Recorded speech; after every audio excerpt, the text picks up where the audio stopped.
In just 1 hour from now, the Election Commission will vote whether or not to put a referendum on the ballot to limit property taxes in Nashville. But our Chief Investigative reporter Jeremy Finley found there are questions about some of the signatures on that petition for that referendum. Jeremy, what did you find? Well, Marius, we're going to show you some of these signatures, these questionable signatures that have already been approved by the Election Commission. This comes after more than 1,600 signatures were already thrown out by the Election Commission, and here's why. Take a look. News 4 Investigates found multiple cases where someone signed their name 10 times. They were clearly only supposed to sign once.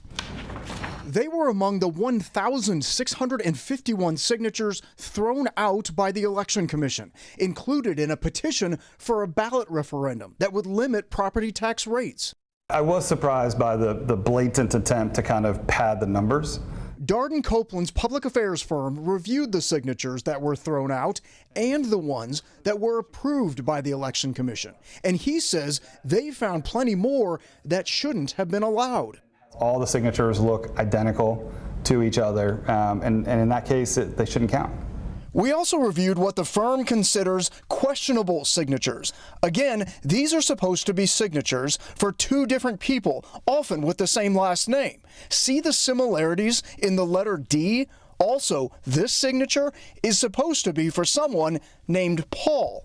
And look at the last name of these two people. Their signatures too similar not to be questionable, according to the firm's analysis. We do see a number of signatures that look eerily similar to a spouse's signature. So the question there would be, is a spouse signing for his or her partner? They sure do look similar.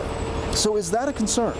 You know, from our standpoint, we look at each name individually. Jeff Roberts is the director of the Election Commission. He says they're less concerned about similarities and more about if a signature matches what's on each voter's file.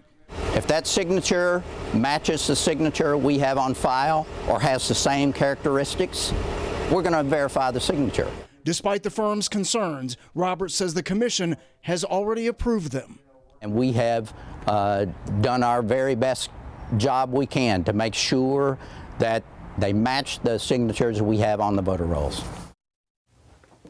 Now, I did speak with the attorney who represents the Nashville Taxpayer Protection Act. That's the referendum that they'll be voting on tonight. He says that this firm does not have experts on handwriting and signatures. Marius? Jeremy, I also understand that this firm also says it has 300 people who want to withdraw their name from the petition. Well, that's right, Marius. They have gathered the signatures of roughly 300 people who say they now want their names taken off that petition. But the Election Commission says that the Metro Charter doesn't have anything that deals with removing people's names once they have signed a petition.